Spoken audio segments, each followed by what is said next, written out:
할렐루야, 감사합니다. 자, 심을 좀 가졌습니까? 자, 이제는 우리가 세 번째 보겠습니다. 인류의 타락은 어떻게 해서 시작되었나요? 그 결과는. 자, 여러분들, 우리가 세 번째 질문, 우리가 18가지 질문이 굉장히 중요하다 그랬죠. 질문은 그 사람을 움직이게 만든다. 전도는 질문을 해야 된다.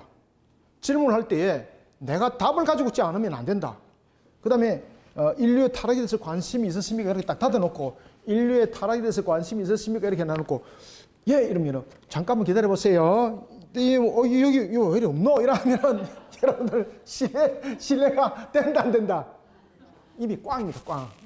그래서 이 전도지는 어떻게 사용하셔야 되는가 하면 3번을 가지고 내가 질문을 하고 싶다. 그러면 손가락을 여기 딱 넣어놔야 돼요, 여러분들. 딱 넣어놓고, 이렇게 질문하셔야 돼요. 그러면은, 바로 펴셔야 돼요. 바로 펴셔가지고 그분들에게 제시를 하고, 이것이 이 책의 효과입니다. 그리고 이 책이 실질적으로 지금 효과를 거두고 있습니다. 그래서 이제 한 목사님이 이 5개 집회를 이렇게 하면서, 그분이 이렇게 이제 찬양 집회를 하시는 분이거든요. 천안인가 그것은 이제 찬양 집회를 하면서 제가 이제 드렸던 것을 가지고 공원에서 집회를 했던 거예요. 그리고 이제 그 집회를 하면서 이제 그 주변에 계신 분들이 이제 이 소책자를 가지고 이제 고민을 했죠. 그래서 사람들이 굉장히 감사하게 가져간다는 거죠. 감사하게. 굉장히 감사하게 가져가고 아무도 안 버리더라. 아무도 안 버리더라. 손에 쥐고 가면은 버스, 특히 이제 이 전도가 굉장히 유황에 작용하는 것은 버스 정류소, 그 다음에 지하철 전천역, 손에 딱 쥐으면은 반드시 보게 되어 있습니다. 왜 그런가 하면은 손에 딱 쥐기 좋게 만들었거든요. 이것도 저희들이 센치를 다 정했습니다. 센치를 다 재보고 가장 사람이 손에 쥘 때의 편안함이 어떤 크기인가. 요거보다 작으면은 손에 잘 안 쥐어져요. 요거보다 커도 안 쥐어져요. 요거는 이렇게 조금 큰 듯 해도 이렇게 요러면 손에 다 쥐어지게 되어 있습니다. 그래서 사람들이 읽기에 굉장히 편안한 요소를 가지고 있다. 자, 세 번째 질문. 인류의 타락은 어떻게 해서 시작됐는가? 그 결과는 무엇인가? 여러분들, 인류의 타락은 무엇으로부터 시작되었습니까? 우리가 인류의 타락 그러면 결국은 이 원죄에 관해서 이야기를 하는 것이거든요. 특히 이제 펠라기우스라든지 알미니우스는 이런 부분에 대해서 인정하지 않습니다. 뿐만 아니라 인간의 원죄에 관한 부분에 대해서 많은 이단들이 우리나라에도 존재하고 있죠. 무슨 자신들이 뭐 피가름에 대해서 이야기를 하고 있는 부분들, 그들의 죄는 말하고 있지만은 또한 이런 부분들에 대해서 어떻게 우리가 구원을 받을 것인가라고를 통해서 이야기할 때 문선명이가 그런 부분들로서 또 우리나라의 큰 역할들을 했죠, 그죠? 그리고 이제 또 하나는 여러분들이 이제 잘 아셔야 될 것은 우리나라의 평등법이 통과되면 큰일 납니다. 평등법이 통과되면은 이단이라는 단어도 못 씁니다, 이제. 이단들이 자연스럽게 활동할 수 있습니다. 이단들이 자연스럽게 활동할 수 있습니다. 그 다음에 동성애 부분에 대해서 말할 수 없습니다. 나라가 이렇게 되면 큰일 납니다, 여러분들. 이런 부분들 전부 다 죄의 요소 속에서 나타남이죠. 인간이 그러면은 죄는 어떻게 시작됐는가? 우리가 인간이 원래 이 상태가 아니라는 것도 성경에서만이 증명할 수 있고 다른 데서는 확인될 수 없죠. 하나님께서 천지 만물을 창조했습니다. 하나님이라는 신에 대한 존재적 측면을 가장 정확하게 설명할 수 있는 것은 성경 외에는 없습니다. 그리고 인간이 어떤 상태로 창조되었는가, 그리고 인간이 왜 지금의 현재 이 모습이 되었는가, 성경이 정확하게 설명하고 있습니다. 창세기 3장이 이 부분들을 설명하고 있습니다. 자, 그 이전에 하나님께서 먼저 창세기 2장 17절에서 이런 말씀을 하십니다. 선악을 알게 하는 실과를 나무를 먹지 마라. 네가 먹는 날에는 반드시 죽으리라. 이거 창세기 2장 17절의 말씀이죠. 자, 그러면은 우리가 안에 제가 질문을 할 테니까 여러분들 읽어봅니다. 인류의 타락은 어떻게 해서 시작됐나요? 그 결과는 인류의 타락은 아담이 하나님의 말씀에 불순종하면서 시작되었습니다. 자, 여러분들, 불순종이 무엇입니까? 불순종이라는 것은 하나님께서 말씀하신 것을 거역했다는 것입니다. 하나님께서 창세기 2장 17절 통해서 선악을 알게 하는 실과 나무의 그 열매를 먹는 날에는 반드시 죽으리라라는 것은 나무의 열매의 효력을 말하고 있는 것 아닙니다. 그러면 하나님은 악을 창조하신 분입니다. 아시겠습니까? 만약에 그 실과에 효력이 있는 열매가 있었다면 그 실과의 효력 자체가 먹으면 죽는 효력을 가지고 있다면 하나님은 선과 악을 창조하신 분이에요. 그래서 여러분들이 청년들을 가르칠 때도 이 부분에 대해서 명확하게 가르쳐야 되고, 그 다음에 또 하나는 사람들에게 선악에 대한 부분들에 대해서도 명확하게 전달하셔야 돼요. 이것을 명확하게 전달 못하면 문선명이 되는 거예요, 여러분들요. 여러 가지 부분에서 이런 문선명이와 그다음에 정명석이가 구원에 관해서 이야기할 때 무엇을 말하고 있습니까? 성을 말하고 있습니다. 성. 실과를 먹은 것은 무엇인가? 간음했다. 그죠? 간음했다. 그래서 피간음을 해야 된다. 그래서 정명석이하고 관계를 해야만이 구원받는다. 그러니까 엄마가 관계하고 누구까지 데려가더라? 딸까지 데려가는 거예요. 그리고 딸을 갖다 바치는 거예요. 그 갖다 바치는 것이 뭡니까? 구원이에요, 구원. 구원이에요. 피가름이. 그게 성관계에서 일어난다는 거죠. 여러분들, 인류의 타락은 하나님의 말씀의 불순종함인데, 이 하나님의 말씀에 어떤 불순종인가 하면은 창세기 2장 17절에 선악을 알게 하는 실과를 먹는 날에는 반드시 죽으리라 했습니다. 선악을 알게 하는 실과를 먹는 날에는 반드시 죽는다라는 이 말씀은 그 열매에 효력이 있기 때문이 아닙니다. 하나님의 말씀을 반드시 지키라는 겁니다. 그래서 선악을 알게 하는 나무는 계시의 나무입니다. 계시의 나무. 계시의 나무. 계시의 나무. 효력의 나무가 아닙니다. 계시의 나무입니다. 무엇을? 지금 하나님께서 말씀하시는 것, 그 나무를 볼 때마다 잊지 말고 기억하라는 뜻이에요, 여러분들. 그러면은 왜 그 실과를 중앙에 뒀을까? 중앙에 둔다는 것은 항상 사방에서 볼 수 있는 거죠. 그죠? 구석에 뒀다면은 찾아야 되죠. 중앙에 뒀다는 것은 항상 도출된 상태죠. 왜 그렇게 했을까? 이 선악을 알게 하는 실과를 먹는 날에는 이라는 것은 이 선악은 무엇인가 하면은 성에 대한 부분들이 아니고 무엇이 선이고 무엇이 악인 걸 가르치는 겁니다. 그래서 하나님께서 아담에게 선악을 알게 하는 실과를 먹는 날에 반드시 죽는다라는 것은 선과 악을 가르쳤습니다. 선은 무엇입니까? 하나님의 말씀을 그대로 지키는 겁니다. 그래서 하나님께서 아담에게 명했잖아요. 예배에 대해서도 명하고 그 다음에 피조세계에 대해서도 명했잖아요. 그래 결국은 하나님의 말씀을 따라서 가는 것이 선이에요. 선. 그래서 선이라는 것은 하나님의 뜻에 모든 것에 복종하는 것들. 그래서 하나님의 말씀에 따라가는 자들이 복이 있습니다. 그래서 선이라는 단어를 쓰는 거예요. 톱이라는 단어를 쓰는 거예요. 선은 결국은 하나님의 말씀을 따라가는 자. 악은 무엇인가 하면은 하나님의 말씀을 불순종하는 걸 악이라고 합니다. 불순종. 하나님의 말씀이 불순종.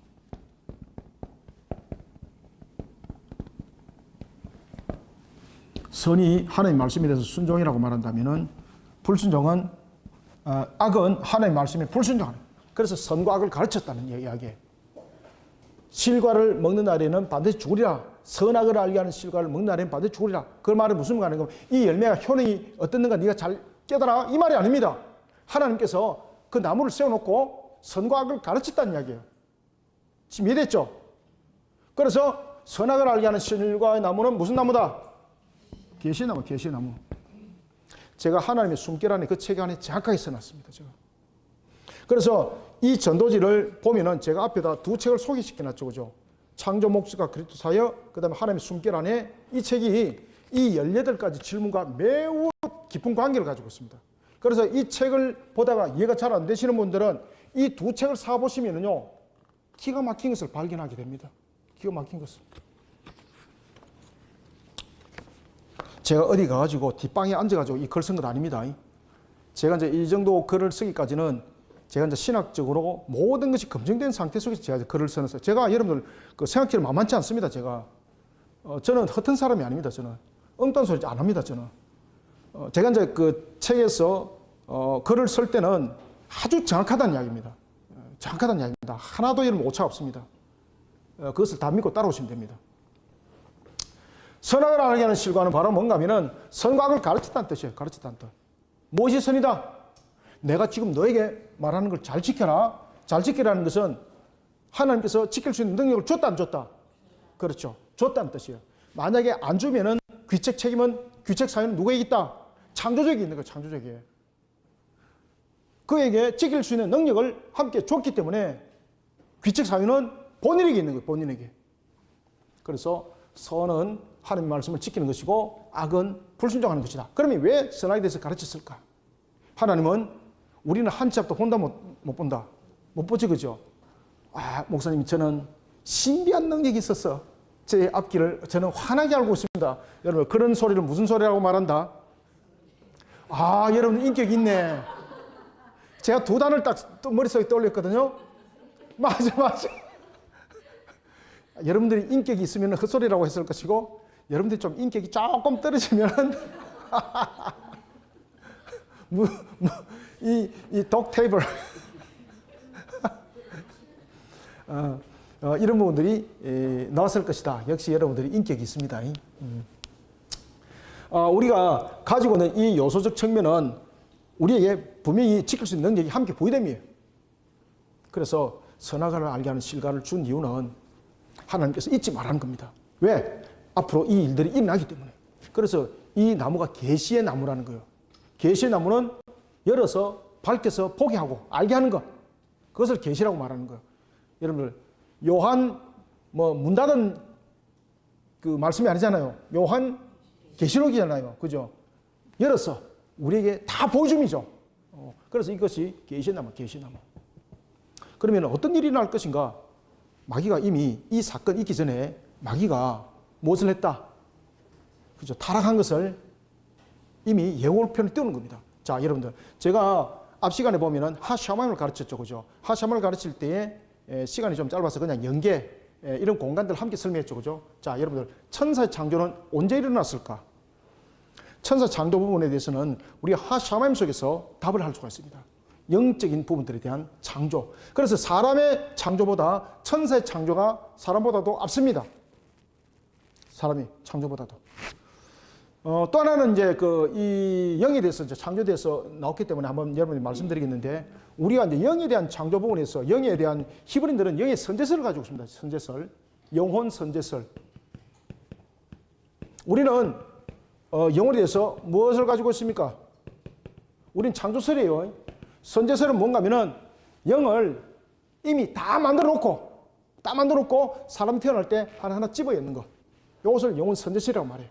근데 우리는 영혼 창조설이에요. 우리가 모태의 태중에 어떻게 될 때, 잉태될 때에 그때 하나님께서 영을 창조해서 그 모태 속에, 그 생명체 속에 불어넣는 거예요. 그러니 하나님은 우리의 아버지가 맞다, 안 맞다? 맞는 거예요, 여러분들. 아시겠습니까? 야, 이게 아버지 이렇게 해서 그 단어가 그렇게 적용된다. 그런 어거지도 물론 있습니다만은 하나님이 우리의 아버지인 것은 정확하게 육신에 대한 부분도 하나님이 허락하심이죠. 그리고 또 하나는 우리의 육신에 대해서 영은 우리 몸속에서 만들어지는 것이 아닙니다. 우리 몸속에서 영이 안 만들어집니다, 여러분들요. 우리가 무슨 신비한 능력을 가지고 있습니까? 아니잖아요, 그죠? 우리는 피조거든요. 피조 세계에서 가질 수 있는 것은 피조적 한계 속에서밖에 없어요. 그러면 하나님께서 그 모든 것을 불어넣음이 함께 있는 거죠. 그래서 히브리인들은 그 영혼을 미리 다 만들어 놓고, 이미 창조할 때 다 만들어 놓고, 그것을 그들은 어떻게 했을까요? 하샤마임 가지고 했었겠죠. 하샤마임 가지고 그때 영을 다 만들었다. 그래서 그들은 여러분 보시면은 그 모세오경에도 그 이야기를 하고 있는데, 그들의 조상의 허리에 대한 부분들 이야기를 하죠, 그죠? 영혼들이 허리에 있다. 이런 부분들은 뭔가 하면은 이미 다 만들어 놓은 상태 속에서 그들이 그 영이 있다라는 것을 의미를 하고, 또 하나는 영이 이미 그 몸속에, 아담의 몸속에 모든 영이 또한 존재한다. 이렇게 또 가르치기도 해요. 복잡한 건데 그건 다음에 우리가 공부를 하도록 하고, 그와 같이 영혼 선제설이 있고 영혼 창조설이 있어요. 그 다음에 영혼 선제설 속에서는 또 무엇이 있는가 하면 영혼에 대한 윤회설이 있습니다. 윤회설. 히브리인들은 영혼 선제설과 윤회설을 함께 믿습니다. 윤회설은 뭔가 하면은 특히 이제 그 신천지 이단들이 보면은 이런 영혼 윤회설을 주장하고 있습니다. 예수의 영이 2000년 전에 죽었다가 메시아의 영이 쭉 돌아다니다가 여러 가지 방황을 하다가 이제 한반도에 와갖고 이렇게 더 보니까 와 이거 메시아의 능력을 가진 자가 있네. 그래서 속 들어갔다. 이것이 영혼 순회설이거든요. 이것이 신천지가 가지고 있는 그 이만희의 그 내용들입니다. 영혼 순회설. 영혼 순회설은 뭔가 하면은 여러분들이 이제 그 일반적인 불교에서 말하고 있는 윤회설과 달라요. 불교에서 말하고 있는 윤회설은 사람이 짐승도 되고 이런 짐승이 이런 사이클을 말하잖아요. 그게 윤회설이 아니에요. 여기 윤회설은 영이 그 사람 몸에 들어가서 나와가지고 또 다른 사람의 몸에 들어가는 것, 이것을 윤회설이라고 말해요. 우리는 영혼 창조설을 우리가 말을 하고 있습니다. 자, 이와 같이 우리가 인간의 죄를 범할 때에 여기서 이제 우리가 가장 중요한 것은 인간이 육체만 있는 것이 아니라 영혼으로 함께 구성되어 있잖아. 그죠? 이것이 우리 하나의 인격체적 요소를 가지고 있는데 이때에 아담이 이 말씀에 불순종을 합니다. 아담이 스스로 불순종을 하려고 해서 한 것이 아니라 이미 하나님께서 계시해 준 것대로 마귀가 미혹을 하게 되는 겁니다. 이미 그 공간적 측면에서 이 첫째 날에 이미 천사적 창조는 하샤마임 속에서 이미 다 창조가 된 상태거든요. 그리고 또한 그 천사 속에서 보면은 각각 수종을 드는 자들이 있습니다. 천사의 역할들은 하나님의 형상이 아닙니다. 하나님께서 창조하신 그 창조물 가운데서 하나님의 형상은 딱 사람 하나밖에 없습니다. 천사의 창조 목적은 영혼 상태로 만들었습니다. 왜 영혼 상태로 만드는가 하면 하늘 보좌에서 보좌를 해야 되거든요. 하늘 보좌에서 보좌를 해야 되기 때문에 육신의 형태를 가지고 있으면 안 됩니다. 왜 그런가 하면 육신의 형태 속에서는 삼정절에서 하늘 보좌에 거할 수가 없어요. 그래서 천사를 육신의 몸으로 창조 안 하고 무엇으로 창조했다? 그렇지. 그래서 영을 창조했습니다. 그런데 하나님께서는 영을 창조할 때에 천사의 창조를 어떤 한계적 측면에서의 죽음의 상태가 있도록 창조했을까요? 불물의 상태로 창조했을까요? 영원할 수 있는 상태가 아닙니다. 하나님께서 사람을 창조했을 때는, 인간을 창조했을 때는 처음부터 영원 상태로 창조하지 않았습니다. 영원히 살아갈 수 있는 상태, 선택에 있어, 그 의지에 의해서, 그 결정에 있어 영원히 살아갈 수 있는 상태로 하나님께서 만드셨어요. 그런데 천사는 안 그래요. 천사는 영으로 창조할 때 이미 하늘의 보좌는 여러분 불안정 속에서는 못 있거든요. 그래서 영원이라는 그 영의 상태가 불멸의 상태 속에서 있어야만이 삼청천에서 보좌할 수 있어요. 그래서 하나님께서 영혼을 불멸의 상태로 만드는 거예요. 그런데 그 천사 속에서 전부 다 하나님이 수종되는 자들이 있습니다. 천사장들이 있었죠. 우리가 왜 다니엘서 보면은 미가엘이 있고 가비엘이 있고 라파엘이 있고 이런 여러 부분들이 있지 않습니까? 천사장들이 있었습니다. 그 천사장 가운데서 여러 가지 부분들이 있는데 한 천사가 다른 수종되는 천사들로부터 하와의 천사들로부터 차비를 받는 거예요. 와, 당신은 하나님과 같은 분입니다. 그러니까 어떻게 했습니까? 우쭐을 하게 되는 거죠. 그래서 요한계시록 보면은 이 마귀가 천사장이었는데 그가 꼬리로서라는 것은 속이는 거예요. 속이는 거. 꼬리는 지혜, 지식 이 부분들 예표하고 있어요. 그 꼬리로서 천사의 3분의 1을 속였다고 말하고 있어요. 그러니까 자신을 추종하도록 세력을 만들었고 그리고 자신을 경배하도록 만들면서 하나님의 영광을 그가 갈취하는 모습이 된 겁니다. 그래서 하나님께서 그에게 어떻게 합니까? 천사를 내쫓는 거죠. 그 내쫓는 것이 심판이 되는 겁니다. 그리고 마지막 그 심판은 모든 천사 영들이 그 마귀에 속한 그 천사들이 나중에 전부 다 불못에 던짐을 당하죠. 그죠? 그것은 마지막 이제 심판에서 그 내용들이 전개되고 그 이전에는 하늘로부터 쫓기는 지금 창세기를 통해서 하나님께서 인간을 창조한 그 모습 속에서 창세기 2장 17 이야기할 때는 이미 이 모든 부분들이 이미 천사만 창조된 것이 아니라 천사가 창조되면서 범죄함이 일어났다는 거예요.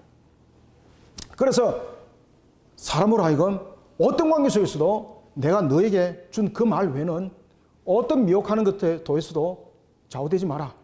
그리고 이것을 지켜만이 너에게 무엇이 있을 것이다. 영원한 셈이 있을 것이다. 그러면서 에덴 동산 중앙에 무엇까지 두었습니까? 자, 선악을 알게 하는 실과만 둔 것이 아니라 무엇을 함께 뒀다? 그렇죠. 생명의 나무를 그 속에 함께 둔 것을 우리가 볼 수 있습니다. 자, 인간이 타락한 죄는 어떻게 일어났는가? 자, 다시 한번 읽어봅니다. 두 번째 단락 시작. 인류의 조상인 아담이 하나님과 같이 될 수 있다는 뱀의 유혹에 넘어가 선악과를 먹는 불순종의 죄를 범하였습니다. 인류의 대표성과 피조세계에 대해 머리로서 자격을 가졌던 아담의 죄는 인류의 죄가 되었고 피조세계의 죄악을 불러오게 됩니다. 자, 여러분들, 아담이 이제 죄를 범했습니다. 선악을 알게 하는 실과를 따먹었다는 것은 하나님의 말씀에 불순종했다는 겁니다. 그렇죠? 그리고 그 선악을 알게 하는 실과는 사실적으로 그 실과였습니다. 보암직도 하고 먹음직도 하였다. 그게 실과에 대한 효능이 아니고 그 실과를 먹음으로써 하나님 앞에 불순종하는 거예요. 그러므로 인해서 죄가 범해졌는데 이때 아담의 죄는 왜 우리의 죄가 될까? 네? 왜 우리의 죄가 될까? 자, 여기서 하나님께서 명하심이 있습니다. 하나님께서 아담을 세웠잖아요. 아담은 인류의 최초의 사람이면서 아담 외에는, 아담과 하와 외에는 인류에 아무도 없었습니다. 그렇죠? 자, 그때에 하나님께서 세운 것은 뭔가 하면은 영원할 수 있도록 그 길을 열어줬습니다. 영원할 수 있도록 길을 열어줬다는 것은 아담이 가지고 있는 그 얻은 취득한 그 효력이 인류에 함께 증거된다는 겁니다. 증가된다는 겁니다. 그때에 아담에게 하나님께서 인류의 대표로 세우는 겁니다. 대표성으로. 그리고 머리로서. 자, 대표성이라는 것은 그 당시에 아담의 모든 효과는 인류에 증가된다는 것을 증명을 하고 있고, 또 하나는 머리잖아요. 머리라는 것은 뭔가 하면 피조세계를 담고 있습니다. 하나님께서 아담을 통해서 모든 짐승들을 그 앞에 불러 모으죠. 그리고 하나님께서 짐승들의 이름을 짓게 하죠. 이게 뭡니까? 왕의 즉위식입니다. 왕의 즉위식. 머리가 되는 겁니다. 청지기로서뿐만 아니라 청지기로서 자격이 가지되 왕과 같은 존재가 되는 겁니다. 하나님의 피조세계 속에서. 따라서 아담이 죄를 범하면 대표성과 머리로서 죄를 범하게 되는 겁니다. 그러면은 대표성과 머리로서 죄를 범하게 되면은 이 부분들이 모든 인류의 그 효과가 그대로 나타나게 돼 있고 피조세계에 그대로 효과가 나타나게 되어 있다는 그 뜻이에요. 그래서 보면은 짐승들도 보면 야국 강식이 형성되어 있고, 우리도 보면은 사람들이 죄성 속에서 미워하고 또는 폭력이 또는 살인이 사기치는 것들, 이런 문제들이 다 일어났지 않습니까? 이것이 죄의 증가의 효력입니다. 그러면은 성경에서는 이 죄의 증가의 효력에 대해서 성경에서 이야기를 하고 있는가? 하고 있을까? 안 하고 있을까요? 하고 있습니다. 어디서? 창세기 5장에서 이야기를 하고 있습니다. 창세기 5장 1절에 보면은 어떤 이야기를 하고 있는가 하면은 아담에 대해서 하나님의 형상이라는 단어를 쓰고 자기의 모양, 자기의 모습이라는 단어를 딱 씁니다. 아담에 대해서 창세기 5장 1절 이하에 보면은, 창세기 5장입니다. 창세기 5장 1절 이하에 보면은 아담에 대해서 두 가지 설명을 합니다. 하나는 하나님의 형상이라고 또 이야기를 합니다. 아담에게. 아담이 하나님의 형상이라는 것은 아담의 대표성을 말하고 있습니다. 그래서 첫 번째는 하나님의 형상에 대해서 이야기를 하고 있고, 두 번째는 자기의 모양.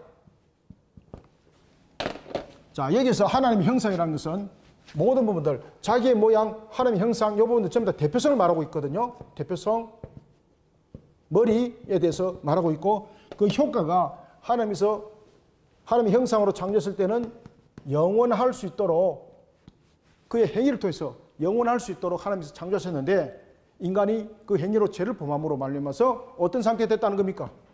죄인이 됐다는 겁니다. 그런데 아담이 낳는 자녀들이 이제는 하나님 형상의 나타를 안 써요. 아담의 모습을 담는다고 이야기를 해요. 이게 뭡니까? 죄의 증가를 말합니다. 죄의 증가. 자, 성경을 우리가 한번 읽어봅시다. 자, 창세기 5장을 우리가 한번 봅시다. 제가 성경이 다 떨어져가지고 성경을 잘 비벼야 됩니다. 자, 창세기 5장 1절. 이것은 아담의 계보를 적은 책이니라. 하나님이 사람을 창조하실 때 누구 모양? 하나님의 모양대로 지으시되. 이게 뭔가 하면요, 인간이 죄를 범하지 않는 상태. 하나님의 모양대로 지으시되. 2절.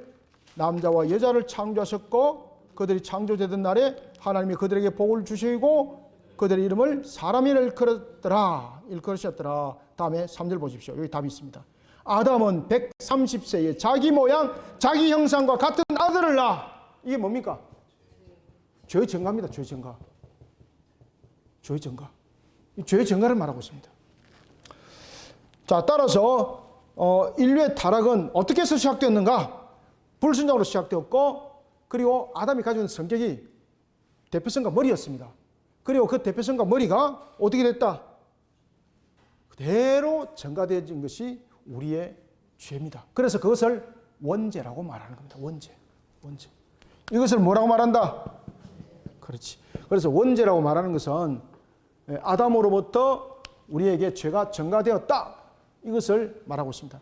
원죄는 우리의 인간이 가지고 있는 어떤 염색체 속에서 생물학적으로서 이것이 전달되는 것이 아닙니다. 그래서 이게 이제 그 3세기, 4세기 때 신학자들 가운데서 원죄를 거부했던 신학자들이 뭐라고 말하는가 하면은 아니, 죄가 어떻게 염색체적인 요소적 측면에서 인간에게 그것이 섭외될 수 있느냐? 맞지 않다라고 말했지만은 정가라는 말은 이 단어가 정확하진 않지만은 우리가 쓸 수 있는 단어는 이 외에는 없어요, 여러분들. 그래서 유전적 요소와 같은 그런 성격을 가지고 죄는 전가돼요. 그러면서 그 죄가 전가되는 가장 근원적 이유가 바로 대표성과 머리예요. 그리고 대표성과 머리 속에서 언약이 이루어졌잖아, 그죠? 언약의 실현이에요. 언약의 실현. 그래서 이런 속에 타락한 결과 인류는 어떻게 됐다? 밑에 네 번째 단락 읽어봅니다. 시작.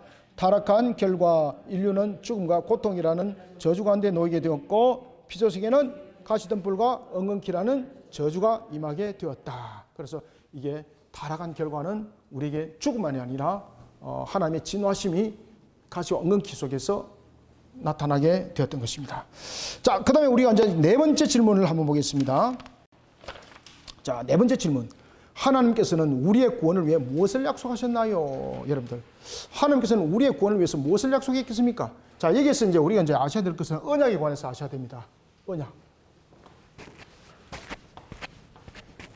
카브넌트, 언약. 언약은 반드시 실현됨을 말하고 있고 창세기도 보면은 언약에 대해서 이야기를 할 때에 하나님께서 짐승을 쪼갠 그 사이로 지나갔다 이렇게 말하지 않습니까? 언약은 반드시 실현됨에 대해서 이야기를 합니다. 언약은 하나님께서 우리에게 말씀하시고 약속한 것을 우리가 언약이라고 그러거든요. 하나님의 속성에 보면은 불변성이 있죠. 영원성이 있죠. 하나님께서 우리를 향해서 말씀하셨다. 그럼 그것은 불변합니다. 하나님께서 우리를 축복하셨습니다. 이 불변합니다. 그래서 그것을 의심치 마라. 이것이 우리의 신앙이 되는 거죠. 믿어 의심치 마라. 그는 예수님께서도 제자식 하나만큼이라도 믿음이 있으면은 이 사람들을 저 바다로 옮겨질지다라고 하면은 어떻게 될 것이다? 옮긴다. 그래서 우리는 이런 부분에 대해서 분명한 신앙을 가지셔야 됩니다.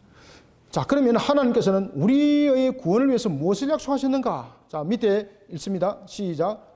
구원은 사람의 행위로 이루어지지 않습니다. 하나님의 전적인 이런 은혜로 말미암습니다. 자, 여러분들 왜 구원이 우리의 전적인 우리의 능력으로 되지 않는가 하면요. 가장 단순한 것은 모든 부분에서 인류가 이 원죄 속에 담겨 있잖아요. 지금 이제는 1대1이 아닙니다. 그러면 이 원죄를 해결하려고 그러면은 대표성이 되어야 됩니다. 대표성, 그죠? 그리고 머리가 되어야 됩니다. 대표성과 머리가 되려면은 온 인류를 담을 수 있어야 되는 거예요. 아담은 온 인류를 담은 것은 아니잖아요. 온 인류를 담은 것은 아니지만은 대표성이 혼자 존재했지 않습니까? 그건 가능했죠. 대표성과 머리는 가능했습니다. 그런데 온 인류가 이제 태어난 상태입니다. 이 속에서는 그 모든 부분들을 합류할 수 있는 능력을 가지고 있어야 됩니다. 그리고 그 상태가 돼야 됩니다. 그래야만이 원죄가 해결이 되는 겁니다. 자, 인류 속에는 피조물 속에서는 이런 가능성을 가지고 있는 피조물 속에서는 있지 않습니다. 결국은 인류를 전부를 다 담을 수 있는 대표성과 머리가 되려면 무엇이 이루어져야 되는 겁니까? 무한성이 이루어져야 됩니다. 무한성. 인간은 무한성인가요? 유한성인가요? 인간은 유한성을 가지고 있기 때문에 자격이 안 됩니다. 그 다음에 두 번째 자격이 안 되는 이유. 전부 다 원죄 속에서 태어나잖아요. 죄 전가 속에서. 죄 전가 속에서 태어나기 때문에 우리는 그렇죠. 자신의 죄로 죽는 겁니다. 그 어느 누구도 담을 수 없습니다. 전부 다 죽는 것은 자기죄입니다. 자기죄. 그래서 인류는 두 번째 유한성을 가지고 있고 두 번째는 무엇이 전부 다 자기죄입니다. 자기죄. 자기의 죄를 가지고 있기 때문에 자기 죄로 전부 다 죽는 겁니다. 그렇기 때문에 우리에게 대속을 이룰 부분들이 형성되지 않습니다. 따라서 우리가 구원에 이르려면요, 우리의 죄가 해결이 돼야 됩니다. 그죠? 죄를 지었기 때문에 그 원죄가 해결돼야 됩니다. 근데 이 원죄는 개인적인 죄가 아니잖아요. 개인적인 죄는 원죄 속에서 파생되는 겁니다. 우리가 뿌리가 근원이 있는데 뿌리의 근원을 해결하지 못하고 가지만 쳤다? 그대로 다시 살아나잖아. 그죠? 똑같습니다. 뿌리는 원죄를 해결해야 돼. 뿌리는 원죄를 해결하려고 그러니까 인류를 다 담아야 되는 거예요. 그리고 인간이 유한성을 가지고 있는데 자기 부인도 못 담으면서 그죠? 무슨 인류를 담을 수 있어요? 못 담아요, 여러분들. 다 거짓말이죠. 뿐만 아니라 자기가 죄인인데, 자기 죄로 죽는데 어떻게 자신이 죄값이 되겠습니까? 구원이라는 것은 뭔가 하면은 우리의 죄를 해결하는 겁니다. 죄를 해결하는 것이 구원입니다. 자, 구원은 무엇이다? 죄를 해결하는 것입니다. 여러분, 사람들이 그렇게 묻잖아요. 하나님께서는 우리의 구원을 위해서 무엇을 약속하셨나요? 구원에 대해서 혹시 관심 있으세요? 이렇게 물어보면 구원이 뭔가를 설명해야 되는 거잖아요. 그죠? 여러분들 구원에 대해서 어떻게 설명할 것입니까? 바로 나와야 돼요, 여러분들. 구원은 무엇이다? 그렇죠. 죄를 해결하는 것이 구원이에요, 여러분들요. 엉뚱한 소리 하시면 안 돼요, 여러분들요. 구원이 뭡니까? 그러니까 10원보다도 1원이 좀 산 것이 구원인데 뭐 이 말도 안 되는 소리 하면 안 됩니다. 그리고 또 망설이면 안 돼요. 구원이 무엇입니까? 그러니까 막 헷갈리기 시작하는 거예요. 아주 일목요연해야 돼요, 여러분들요. 구원이 무엇인가? 우리의 죄를 해결하는 것이 구원입니다. 그럼 우리 죄를 해결하기 위해서는 어떻게 됩니까? 죄의 값을 해결해야 되잖아요. 이렇게 해서 3세기 때에 오리게네스가 마귀 배상설을 놓는 겁니다. 아담이 마귀를 통해서 유혹당했잖아요. 그러면은 자신이 누구에게 빚을 졌는가? 값을 누구에게 갚아야 되는가? 마귀에게 있다는 거죠. 그래서 마귀에게 지불해야 된다. 이것이 마귀 배상설입니다. 오리게네스가 했던 그 당시에는 이단으로 정제되지 않았지만 오리게네스가 죽고 난 뒤에 공회가 열려가지고 오리게네스 무덤을 파버립니다. 그래서 오리게네스 무덤 파가지고 정지합니다. 그래 막 시체 태우고 막 온갖 짓 다 합니다. 무섭습니다, 여러분들. 하나님께서 우리의 구원을 위해서 무엇을 약속했는가? 참 중요하죠. 그러면은 이런 지금까지 전반적으로 일어났던 이 문제를 해결해야 되잖아요. 자, 이 문제 해결을 위해서 하나님께서 3가지를 언약합니다. 첫 번째는 창세기 3장 15절에 대해서 문제를 들어오기 전에 우리가 창세기 3장 15절에 보면은 여인에 대해서 이야기를 하고 있고 그 다음에 뱀에 대해서 이야기를 하고 있지 않습니까? 이것을 우리가 은혜 언약이라고 말하는 거예요. 은혜 언약. 은혜 언약 또는 원시 언약이라고 말해요. 원시 언약이라고 말하는 이유는 복음이 이때부터 시작됐다는 뜻입니다. 원시는 뭐 고대 사회를 말하고 있는 것 아닙니다. 이 원시는 이때부터 복음이 시작되었습니다. 그것이 창세기 3장 15절이에요. 여인의 후손을 통해서 구원받을 것을 우리에게 가르쳐주고 있습니다. 자, 그 전에 창세기 2장 17절에 선악을 알게 하는 실과를 먹나는 반드시 주리라 라는 부분에서는 인간의 행위적 측면이 이 속에 놓여져 있습니다. 인간이 행위로서 영생할 수 있었습니다. 하나님께서 주신 그 말씀을 순종함으로 생명의 나무를 먹었을 때는 그 상태로 영생할 수 있는 겁니다. 그런데 그 행위가 하나님의 말씀을 불순종했잖아요. 그렇기 때문에 우리는 다시는 하나님으로부터 언약을 맺을 자격이 있다 없다? 없습니다. 그러면 이 언약이 은혜 언약이 맞느냐고요? 이 부분들 제가 하나님의 숨결 안에서 잘 써놨습니다. 형성이 안 됩니다.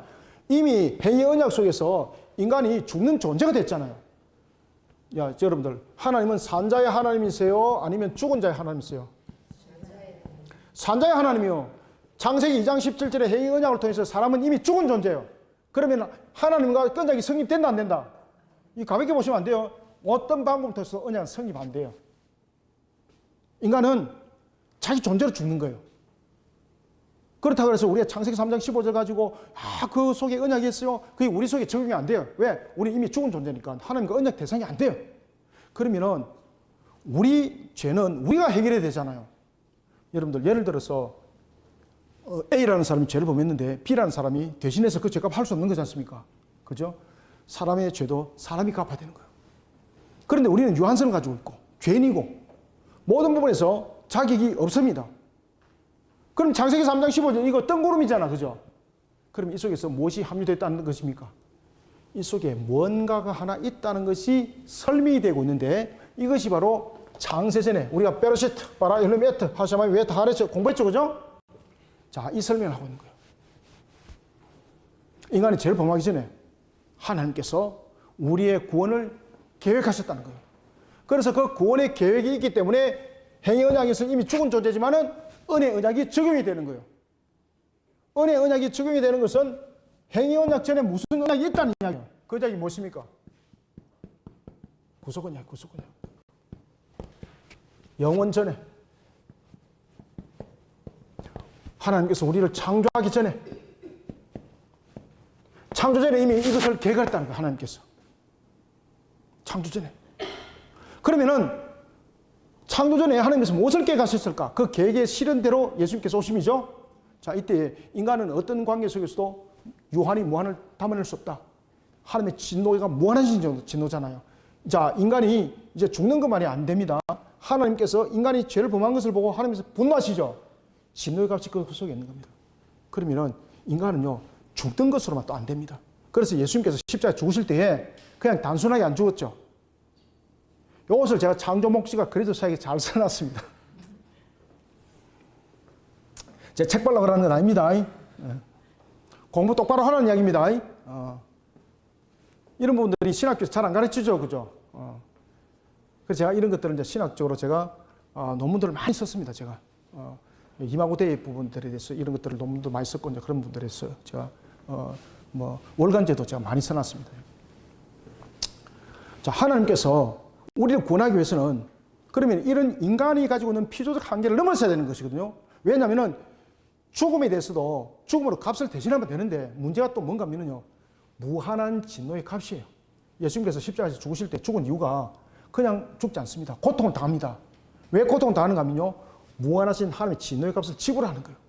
그래서 쓴 포도주, 신 포도주 먹지 않고 선 포도주 먹는 이유, 모략이 있는 그 포도주를 안 먹죠. 모략은 뭔가 하면 마취제거든요. 마취제를 먹게 되면은 고난이 감해지죠. 그러면 그건 값이 안 되는 거예요. 그래서 예수님께서 모략의 포도주는 안 먹어요.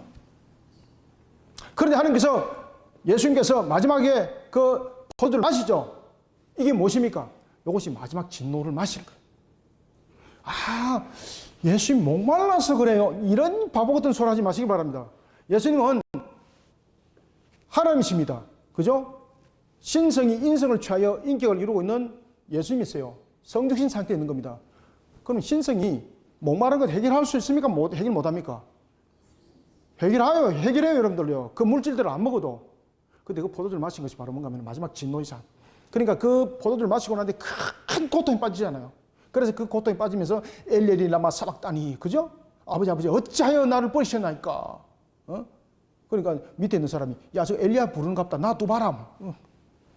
엘리엘리 라마 사박다니. 그렇게 말하지 않습니까? 아람으로, 그죠? 이게 뭔가 하면 진노의 잔을 마시는 겁니다. 그러면서 예수님께서 고통한테 지옥의 고통. 그래서 여러분들요, 요한복음 17장 함께 연결해서 보셔야 돼요. 자, 요한복음 17장 보면은 예수님께서 3번의 기도를 하거든. 겟세마네에서 첫 번째 기도할 때 무엇입니까? 아버지여, 이 잔을 그렇지 물리칠 수만 있다면은 나에게 물리쳐 주옵소서. 왜 그렇게 기도했을까? 요거 지옥의 고통입니다. 자신이 진노의 잔을 마시는 상황들을 알고 있거든요. 근데 이 지옥의 고통이 얼만큼 극심한 고통인지 신이신 그분도 견딜 수 없을 정도의 고통이라는 겁니다. 이것이 무한의 값이에요. 하나님의 진노의 무한한 값이 얼마나 무서운 거 아시겠죠? 우리는 이런 부분들까지 함께 해결된 상태에서 구원받았다니까 여러분들이 우리가 은혜로운, 그리고 우리가 얼마나 복된 길을 걸어가고 있는가 여러분 아셔야 돼요, 여러분. 바로 이와 같은 거예요. 따라서 구속언약 속에서는 무엇이 예정이 되는가 하면 이 속에서 예정과 작정이 나타나요. 예정과 작정이. 야, 이게 인간으로서는 안 된다는 거죠. 그러면 무엇이 예정이 되겠습니까? 하나님이신 그분이 사람이 될 것이 예정이 되는 거예요. 그리고 우리를 구원할 것이 예정이 되는 거예요. 아시겠죠? 누가? 자, 하나님은 삼일체죠. 성부, 성자, 성령. 제하고 이제 창세기 공부하면 이게 다 가르쳐 드리는데, 성부, 성자, 성령 가운데서 보면은 성부는 계획하시고 명령하심이요. 성자는 그것을 받아서 수행하시는 실행 부분들에 대해서는 성령이에요. 수행하는 부분들. 그래서 아버지가 그 빌립에 대해서도 이야기하지 않습니까? 나를 본 거는 누구를 봤다? 아버지를 봤다 그러잖아요. 성부가 모든 일들을 할 때는 반드시 성자를 통해서 실행해요. 그러면 성자는 모든 부분에서 어떻게 실행이 수행으로 옮겨지는가? 성령입니다. 그래서 성령의 활동입니다. 따라서 성부, 성자, 성령 가운데서 사람의 몸을 입고 올 수 있는 것은 성부가 안 돼요. 성령도 안 돼요. 지금 성자가 중보적 역할을 하고 있죠. 그래서 성자 하나님이 이 땅에 올 것이 계획되져요. 우리의 구원을 위해서. 이것이 예정함이에요. 예정함. 그리고 어떻게 구원할 것인가가 이 속에서 작정이 되는 거예요. 누구를 어떻게 구원할 것인가 라는 부분들이 예정되어졌고, 그리고 어떻게 올 것인가 라는 부분들이 작정이 되었습니다. 그래서 창세전의 구속언약 속에서 예정과 작정이 이루어져요. 예정과 작정이. 그리고 이것이 나중에 역사 속에서 섭리로 나타나요, 여러분들. 이것이 예수님께서 이 땅에 오심이. 예수 그리스도. 지금 이해되고 있습니까? 지금 제가 이제 짧은 부분에 대해서 요점만 지금 일을 하다 보니까, 이게 지금 그냥 교리 시간 같으면 하겠는데 라는 이 생각이 많이 들고, 지금 이 부분들은 요점 가지고 이야기를 해야 되니까 좀 여러분들이 이해가 안 될 부분도 있는데, 그것은 반복해서 보시면 됩니다. 따라서 예정과 작정 중에서는 무엇이 예정이 되고 작정이 되는가 하면 구원에 관한 부분들이 예정되어지고, 예수님께서 어떻게 우리를 구원할 것인지가 작정이 되죠. 이 속에서 성자 하나님이 우리의 무엇이 될 것이 구세주가 될 것, 다시 말하면은 메시아가 될 것이 이 속에 작정이 되었습니다. 자, 이런 구속언약이 창세전에 죄를 범하기 전에, 창세기 2장 17절입니다. 창세기 2장 17절에 죄를 범하고 난 뒤에 이때 들어오면 이런 건 실효가 없어요. 지금 이랬죠? 이 순서가 이렇게 딱 가야 됩니다. 자, 구속언약이 이 뒤로 와도 효과 없어요. 왜? 이미 죽은 상태에서 무슨 언약을 해요, 여러분들요? 지금 언약은 앞에 있는 효력을 발동하는 거예요.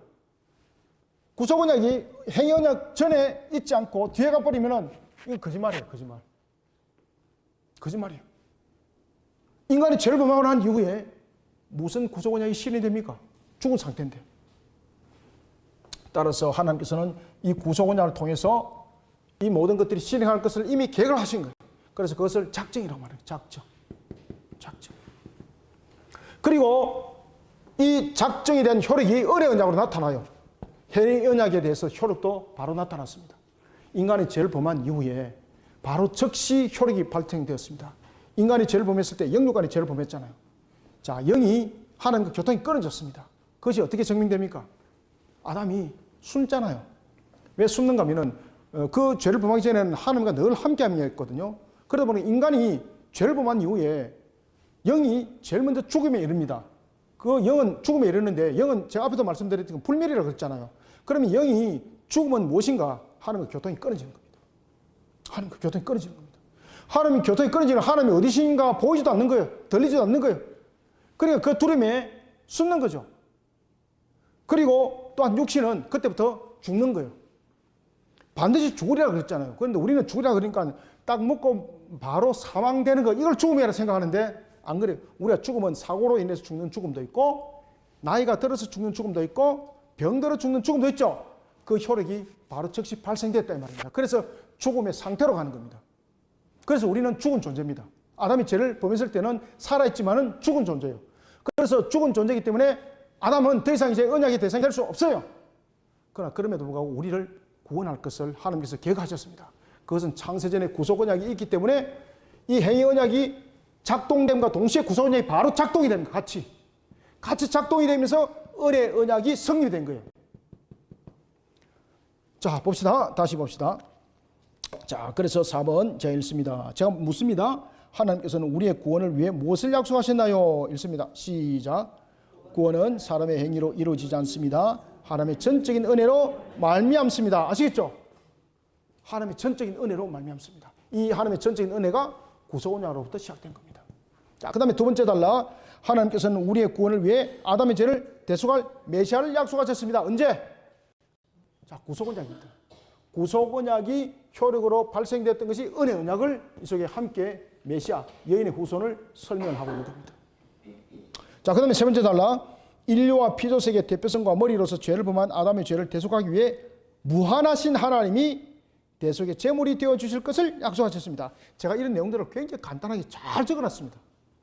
제가 이 책을 만들고도 야, 참 하나님의 역사가 일어났다. 제가 뭐 다른 말 하려고 그랬는데 그래, 니 잘났다 또 이렇게 말할 것 같아서 제가 겸손으로 내려갔습니다. 뭐 때로는 겸손 안 해도 됩니다, 여러분들요.